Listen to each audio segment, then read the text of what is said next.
khidmatin Nabi Mustafa Rasulullah sallallahu alaihi wasallam, khususan ila Ratibul Kitab Al-Imam Muhammad Syakir Syekh Al-Iskandari wa nafa'na bi ulumihi fid dharain ya mujibas sa'ilin syai'ulillahi al-Fatihah. A'udzu billahi minasyaitonir rajim. Bismillahirrahmanirrahim. Alhamdulillahi rabbil alamin arrahmanir rahim maliki yaumiddin. Iyyaka na'budu wa iyyaka nasta'in. Ihdinas siratal mustaqim siratal ladzina an'amta 'alaihim ghairil maghdubi 'alaihim waladdallin. Assalamualaikum warahmatullahi wabarakatuh.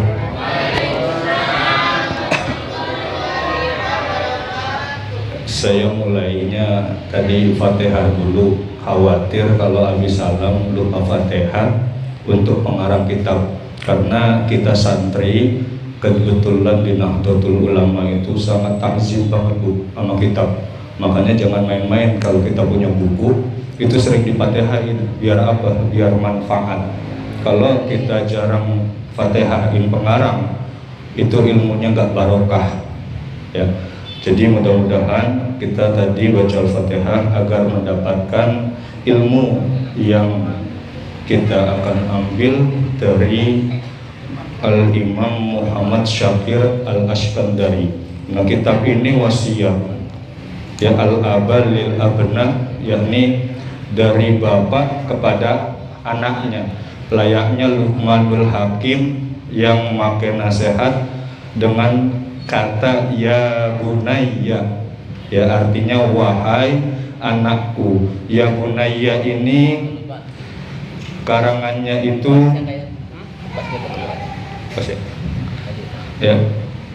ya bunayya ini ditunjukkan untuk anak laki-laki gitu. Kenapa anak laki-laki selalu dinasihatin? Karena anak laki-laki kira-kira Bu lebih susah mana diaturnya? Laki ya? Iya. Kalau bapak-bapak biasanya gampang Bu diaturnya, sekep aja dalam kamar, kelar. Serius ya. Kalau bapak-bapak disekep dalam kamar 2 jam aja Bu, ya 2 jam kelar gitu, orang bakal nakal. Tapi kalau anak ya, apalagi dia yang masih tamyiz ya, yang belum ngerti, itu diaturnya sangat susah. Maka Al-Imam ya Muhammad Syakir ini menulis nasihat seorang bapak untuk anaknya, padahal beliau adalah seorang guru ya, seorang guru yang periodenya itu kebetulan hidupnya sama seperti Syekh Nawawi Al-Batani, sekitar 1800-an ya, 1888 ini ya. Ya mudah-mudahan ini menjadi wasilah kita agar supaya insya Allah kita pulang dari sini membawa akhlak yang baik ya, sesuai dengan tuntunan daripada Rasulullah Sallallahu Alaihi Wasallam. Yang saya muliakan ya, Rais Syuriah PC PRNU Kabupaten Desa Mekarsari, yakni Ustadz Muhammad Suhal, dan Ketua Tanfiziyah Ustadz Lutfan, para hadirin yang insyaallah mudah-mudahan dimuliakan Allah Subhanahu wa taala. Ya bunayya arsyadakallahu wa wafaqqaha li salihil a'mali innaka minni bimanzilatil waladi min abihi. Ya, kitab ini pertama adalah nasihat al-ustadz litil mizati, yakni nasihat seorang guru terhadap murid. Nah, penting. Kenapa penting? Karena seorang guru itu bisa menyelamatkan kita daripada akhirat. Ya, banyak nih Bu, ada pertanyaan lebih penting mana, muliakan guru atau muliakan orang tua? Itu kan sering tuh Bu ya. Ya, Ustadz, kita ngedewa-dewain guru kita nih, tapi kok orang tua sendiri kita kagak dianuin, songong gitu. Nah, gimana itu jawabnya? Ya, seorang guru itu mampu membawa anak, ya, supaya dia bisa terbebas daripada api neraka. Nah, orang tua hanya membawa jasad supaya dia besar, dirawat, ya Bu. Kalau kata orang nanem mah, ditanam bibit, disiram, dipupuk biar gede. Tapi orang pernah didoain. Ini yang salah nih Bu. Kita ngerawat tapi orang pernah doa. Anak itu punya hati, punya pikiran. Ketika sudah tersambung hati dan pikirannya, nah fungsi daripada orang tua yakni doain. Ini yang suka kelupaan gitu. Nah, maka lebih mulia mana? Kadang anak itu lebih memuliakan gurunya. Terlebih kalau gurunya itu sudah dapat ditiru akhlaknya baik, ya, secara perangainya rajin sholat, ya, rajin sedekah, itu udah nomor 1 tuh guru tuh, ya Bu ya. Nah, kalau misalkan si anak, ya, lebih mengidolakan gurunya, nggak apa-apa daripada ngidolain artis, ya kan? Nggak apa-apa kita ngidolain guru, nggak apa-apa, selamat Bu dunia akhirat. Ngidolain Ustadz Tahal misalkan, lah insya Allah selamat, min ahlil Quran gitu, ya, daripada ngidolain apa itu yang kata film remaja sekarang Indosiar itu, jogetnya sampai apal banget. Iya, itu di Indosiar tuh sering tuh, apa itu filmnya, Magic 5 apa tuh, ya. Orang-orang nonton sekarang lah ya. Nah iya, nah anak sekarang itu, apalagi kita ngelihat di TikToknya, ya, TikToknya itu ya Allah ya Robbi, udah mulai kita jaga Bu, ya, anak depan kamera udah mulai goyang, udah kayak ulat keket tuh, ya, mulai, ya, tangan goyang, kaki goyang, semuanya goyang. Nanti kalau udah gede, khawatir dia hilang rasa malunya, dan lebih parah dia goyang di depan umum. Yang kecil aja dia udah berani depan kamera goyang, apalagi kalau udah gede. Perhatikan dulu Bu, ya, karena apa?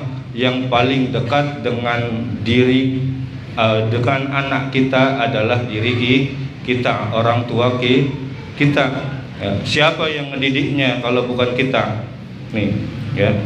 Nah, ya bunayya, wahai anakku, anak laki-lakiku, arsyadakallahu, ya, semoga Allah menunjukkan, ya, kepada kamu, wa waffaqaka li sholihil a'mal, yakni dengan amal-amal yang soleh. Innaka, sesungguhnya, minni, bagiku, bimanzilatil walidi, bagaikan seseorang anak, min abihi, bagi ayahnya. Jadi seorang guru itu selalu menganggap siapapun yang diajar adalah seorang anaknya. Dia akan menjadi seorang bapak, dia akan menjadi seorang ibu. Dan sekarang banyak kasus-kasus yang ini harusnya tidak perlu terjadi, ya. Orang tua nuntut guru. Coba saya mau nanya nih, bapak-bapak dulu kalau ngaji, kalau misalkan maghrib itu guru megang rotan kagak Pak? Megang. Guru megang rotan. Alif fathah A, alif kasroh I, alif domah U, A I U. Kalau kagak hafal itu disabet. Nah sekarang anak sekarang lembek banget Bu, ya, disabet dikit ngadu. Nah kita jangan sampai sayangnya kita sampai membutakan hati kita bahwa guru itu yang menyelamatkan anak kita. Hati-hati, kalau misalkan anak kita tidak diselamatkan oleh guru kita, siapa yang nyelamatin? Kita bisa nggak nyelamatin? Ngaji aja baru alif fathah A, ya, kita nyelamatin anak susah Bu. Ini gitu. Hati-hati jangan sampai kita nggak ridho nitipin anak kepada guru. Penting ini. Kenapa? karena kasus yang terjadi, karena sayangnya dia hingga lupa mata hatinya, sampai-sampai dia memenjarakan seorang guru. Miris Bu, ya, miris. Kita udah nitipin, udah dididik, udah dibikin pinter, ya, udah semuanya, ya, biar supaya apa? Biar anak itu menjadi penerang untuk ya zaman-zaman selanjutnya, ya. Karena apa? Zaman selanjutnya itu nggak tahu kita lebih parah mana. Sekarang aja anak kecil sekarang itu udah mulai joget-joget, nggak tahu nanti Bu cucu-cucu kita itu zamannya seperti apa. Maka hati-hati gitu, hati-hati kita jaga anak, hati-hati kita takzim sama guru gitu. Maka penting ya, kita puasa ini penting kita menjaga adab, karena adab merupakan pokok daripada ilmu. Ketika adab sudah dijalankan bersamaan dengan ilmu, maka sudah dipastikan orang tersebut menjadi alim atau ulama. Kalau orang alim doang banyak Bu, ya, pinter doang banyak, ya. Kita lihat ya, pinter banyak, DPR itu banyak enggak Bu orang pinter, tapi menjalankan tidak Bu, belum tentu, ya. Tetapi kita ketika sudah belajar untuk mendedikasikan diri kita supaya kita terus menambah keyakinan kepada Allah, menambah ibadah kita kepada Allah, maka sudah seharusnya diri kita pasrahkan kepada guru-guru kita, sam'an wa ta'atan.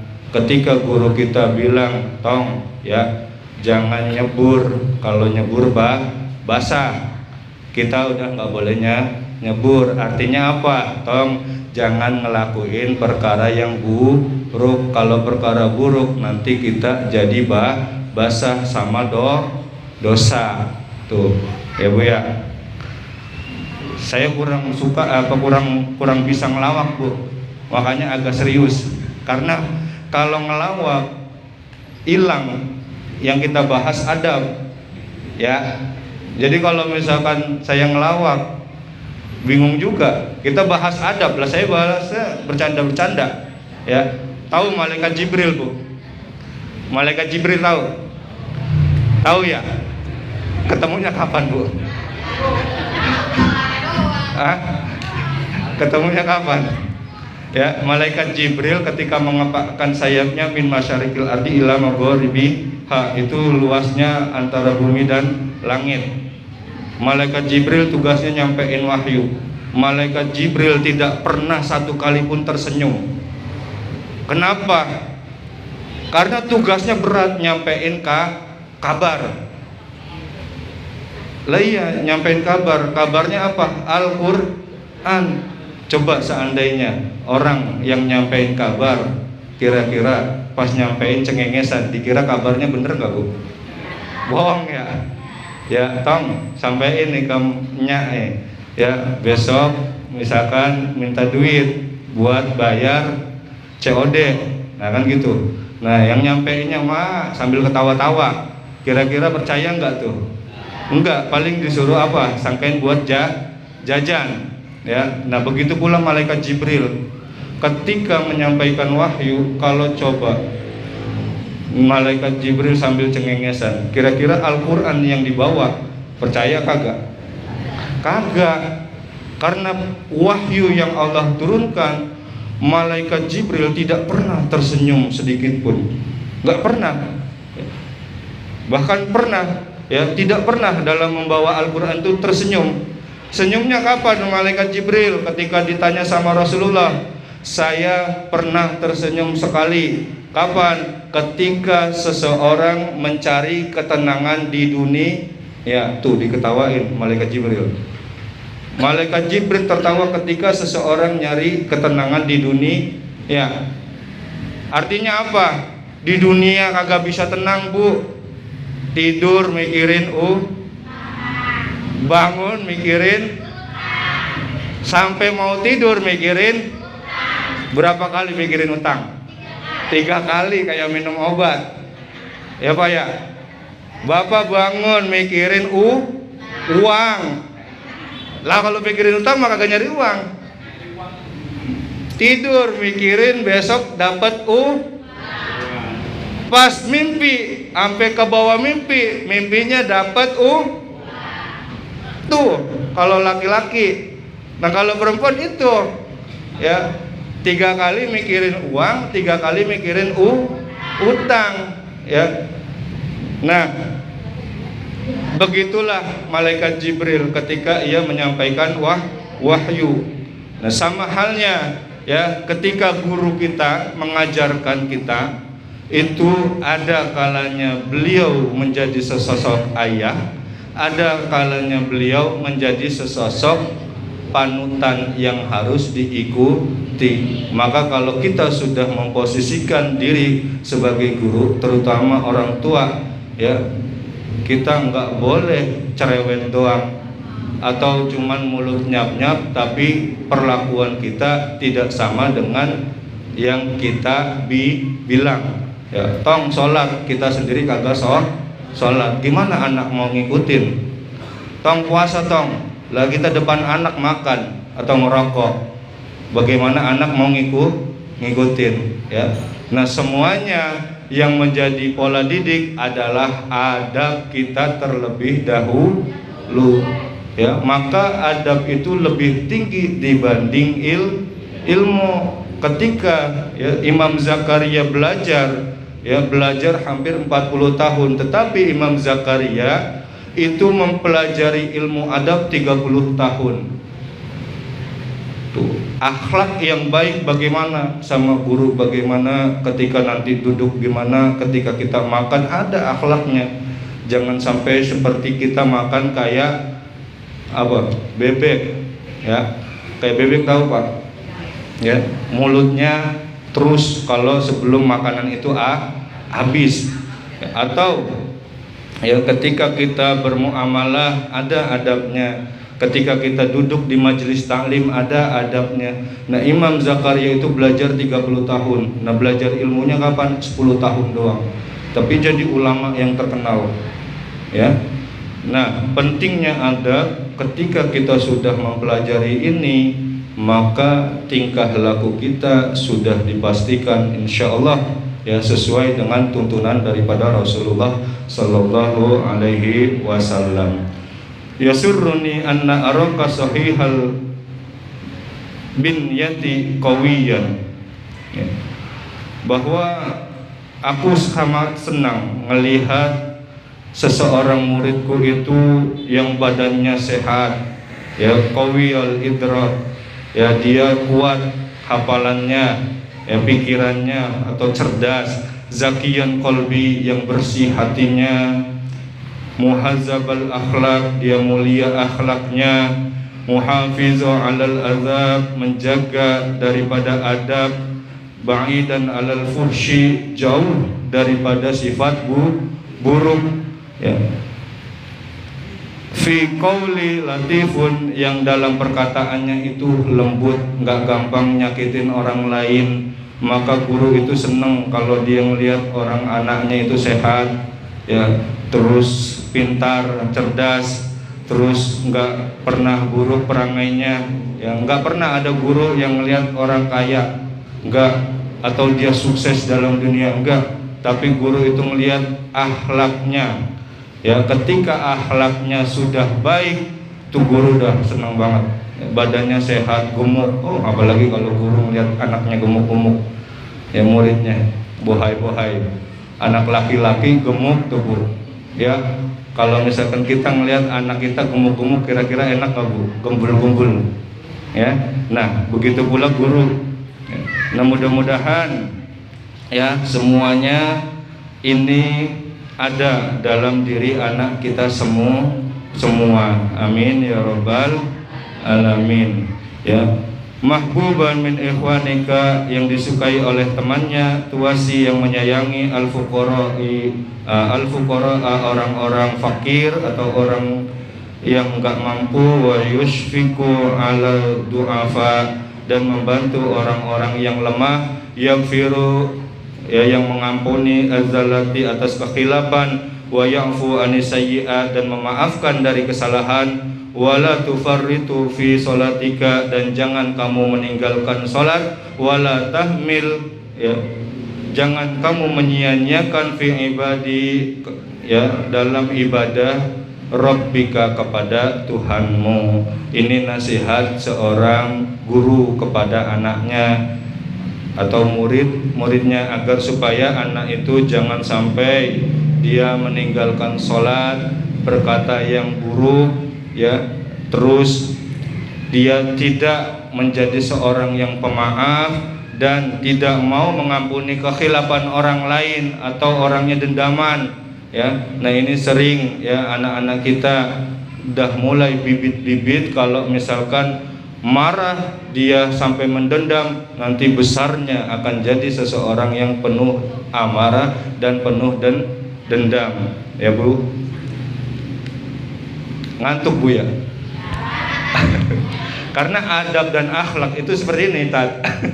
Ya gitu ya, mudah-mudahan nih ya apa yang menjadi tulisan daripada Al-Imam Muhammad Zakaria ini bisa kita masukin pelan-pelan ya, kita telaah, kita terapkan, karena adab itu bukan dipelajari juga tetapi kita terapkan. Bagaimana akhlak kita, bagaimana perilaku kita, bagaimana tingkah laku kita terhadap orang lain. Karena sering kita nyenggol dikit marah, nggak boleh kesenggol, sering banget Bu ya. Iya ya, apalagi kalau kita sudah mulai ngaji ya, karena ya alhamdulillah, artinya di sini ada kiai-kiai, ada ustadz-ustadz udah ngajarinya udah alhamdulillah ya. Ada Kiai Abdurrahman, kitabnya ada fikih ya, Safinatun Najah. Terus Kiai Haji Abdul Khaliq, kitab Risalah Aswaja sudah diterangkan beliau. Terus kitab Nasoihul Ibad itu kitab tasawuf.